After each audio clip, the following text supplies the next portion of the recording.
This is the stunning Bachmann 9F. Let's take a closer look.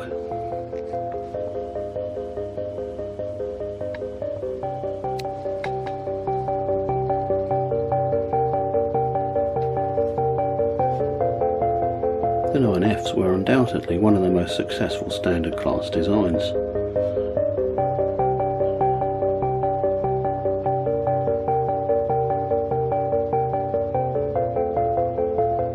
Now, normally when I buy locomotives, I buy them in pristine condition.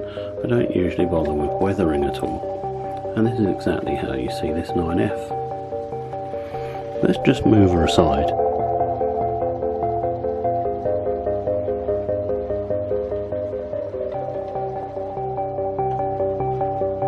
Recently, Rails of Sheffield had a flash sale on the Hornby Railroad 9F.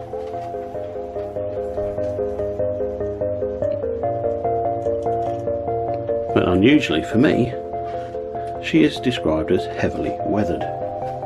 This is Hornby code R3356. Now again, let's take a closer look. The weathering's very clear to see. You also notice this is a Franco-Crosty boiler fitted locomotive. Very basically, this was two boilers in one. The chimney was only used when starting the fire, and all the exhaust fumes, smoke and steam, were channeled through into another boiler that ran parallel and back through this chimney, which became the main chimney. This was a smoke deflector to try and lift the fumes clear. The idea was that the heat in the steam and exhaust smoke could be used to preheat the water before it went into the main boiler, and thus energy efficiency and savings could be obtained. 10 of these locos were built like this from 1955. However, it wasn't long before they were all converted back to normal 9Fs because it wasn't overly successful and it was extra complications. So that's the reason for the Crosty boiler. But what do you think?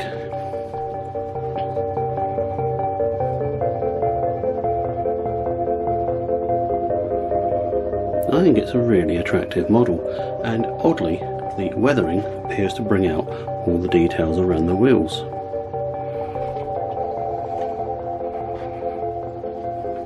She also runs perfectly from the box. Let's bring our sister locomotive back in for another comparison.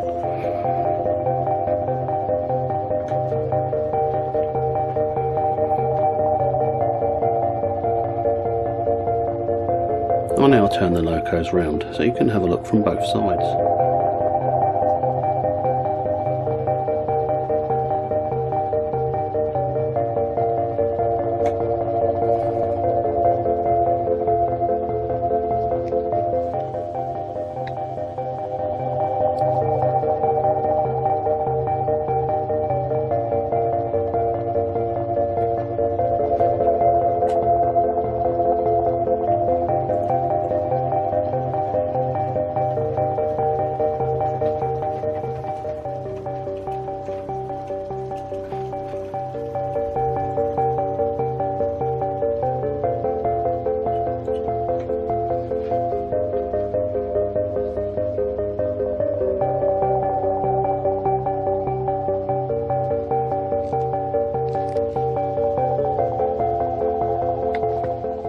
So I'd certainly be interested in your opinion. Put them in the comments box below this video. Do you prefer the weathered version and the Crosty boiler, or do you prefer the original pristine version by Bachmann?